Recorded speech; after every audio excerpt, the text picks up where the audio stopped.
മനഃശാസ്ത്രം പറയുമെന്ന്. അപ്പോഴേ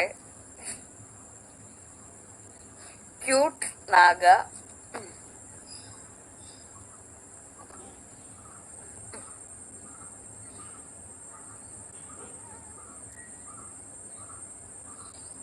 പട്ടിണിക്കാരുടെ നാഗയെന്നോ അങ്ങനെ ഒരു നാഗയില്ല. ഇവിടെ ആരും പട്ടിണി കിടക്കുന്നില്ല. ഇവിടെ നിങ്ങളുടെ വീട്ടിൽ നിങ്ങൾ പട്ടിണി കിടക്കുന്നത് ഞാൻ എന്ത് ചെയ്യാനാ? പട്ടിണിക്കാരുടെ നാഗയാണ്. നിങ്ങൾക്ക് നന്നായിട്ട് കഴിക്കാനും കുടിക്കാനും ഒക്കെ ഉള്ളത് നിങ്ങളുടെ പ്രകൃതിയിൽ നിന്നും പരിസരത്തു നിന്നൊക്കെ നിങ്ങൾക്ക് കിട്ടും. പക്ഷെ ജോലിയാണെങ്കിൽ മേലല്ലെങ്കിൽ നിങ്ങൾക്ക് അത് എടുത്ത് ഉപയോഗിക്കാൻ അറിയില്ല. അപ്പൊ പട്ടിണിക്കാരുടെ നാഗയെന്ന് വേണ്ട. അങ്ങനെ പറഞ്ഞ് സഹതാപം ആരും പിടിച്ചു പറ്റണ്ട. പട്ടിണിക്കാരുടെ നാഗയെന്ന് പോലും. മേലണെങ്കിൽ പണി ചെയ്യണം, അപ്പൊ പട്ടിണി ഉണ്ടാവില്ല.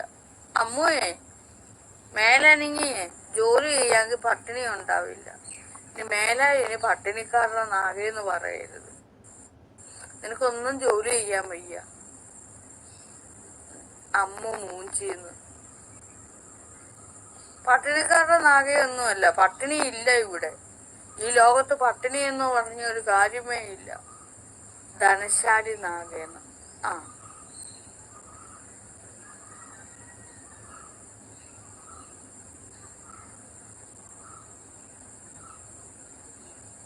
പ്രകൃതിയിലൊക്കെ ഇറങ്ങിയാൽ മതി. ചക്ക, മാങ്ങ, ചീനി, ചേമ്പ്, കാച്ചില്, ഇഷ്ടം പോലെ പ്രകൃതിദത്തമായിട്ടുള്ള വിഭവങ്ങളുണ്ട്. പഴവർഗ്ഗങ്ങളുണ്ട്. പച്ചിലകൾ തോരൻ വെച്ച് കഴിക്കാം. അത് പിന്നെ വേവിച്ച് കഴിക്കാം, വേവിക്കാതെ കഴിക്കാം. ഇലച്ചാറുകൾ കഴിക്കാം. ഒരു കുഞ്ഞു വയറ് നിറയ്ക്കാൻ വേണ്ടി നമ്മൾ മരണപ്പണിയൊന്നും ചെയ്യണ്ട. അപ്പൊ പട്ടിണി ഉണ്ടോ അവിടെ? ഇല്ല, പട്ടിണിയില്ല.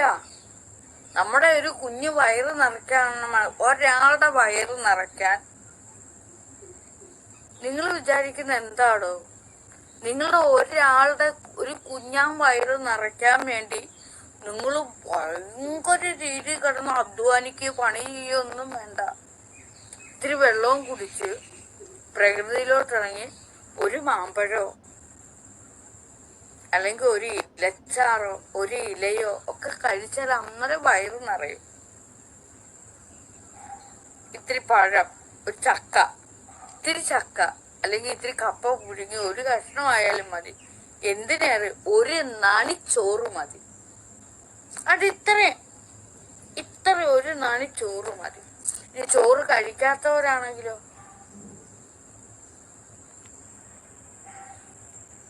ഞാനിതെല്ലാം പിന്നെ നോക്കുന്ന ഒരാളാ. എൻ്റെ വയറിന് വേണ്ടുന്ന എല്ലാ കാര്യങ്ങളും ഞാൻ നോക്കുന്ന ഒരാളാ. ഫസ്റ്റ് ആരോഗ്യം, ഫസ്റ്റ് ആരോഗ്യം, ഫസ്റ്റ് ആരോഗ്യം, ഫസ്റ്റ് ആഹാരം, ഫസ്റ്റ് ആഹാരം, ആഹാരം, ആഹാരം, ആഹാരം. നിങ്ങളൊന്ന് പറഞ്ഞൊന്ന് ശീലിച്ചാൽ മാത്രമല്ല കഴിക്കണം. നിങ്ങൾ സിറ്റി ജീവിക്കുന്നവരാണെങ്കിൽ നിങ്ങൾക്ക് പെട്ടെന്ന് നിങ്ങളുടെ വയറ് നിറയ്ക്കാം. എങ്ങനെയാണെന്നറിയോ?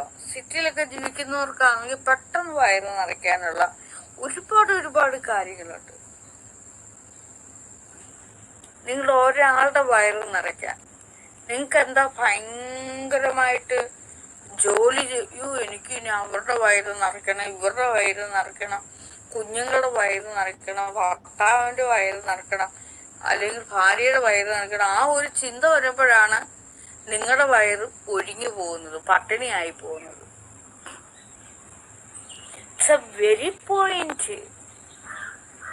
അതായത് മക്കളുടെ വയറ് നിറയ്ക്കണം, അമ്മയുടെ വയറ് നിറയ്ക്കണം, മുത്തച്ഛന്റെ വയറ് നിറയ്ക്കണം, മുത്തച്ഛിയുടെ വയറ് നിറയ്ക്കണം, ജ്യേഷ്ഠന്റെ വയറ് നിറയ്ക്കണം, അങ്ങ് ബഹയിലെ അങ്ങ് അമ്മാവന്റെ അമ്മാവിയുടെ ഒക്കെ വയറ് നിറയ്ക്കണം, പിന്നെ എവിടെയോ കിടക്കുന്ന എന്റെ കൂട്ടുകാരുടെ വയറ് നിറയ്ക്കണം. ആ ഒരു ചിന്ത വരുമ്പോഴാണ് നിങ്ങൾ പട്ടിണിയായി പോകുന്നത്. No, it's a must. നിങ്ങളുടെ വയറ് ആദ്യം നിറയ്ക്കാൻ നോക്കണം. നിങ്ങളുടെ വയറ് നിറയുമ്പോൾ തന്നെ അവര് അവരുടെ വയറ് നിറച്ചോളൂ.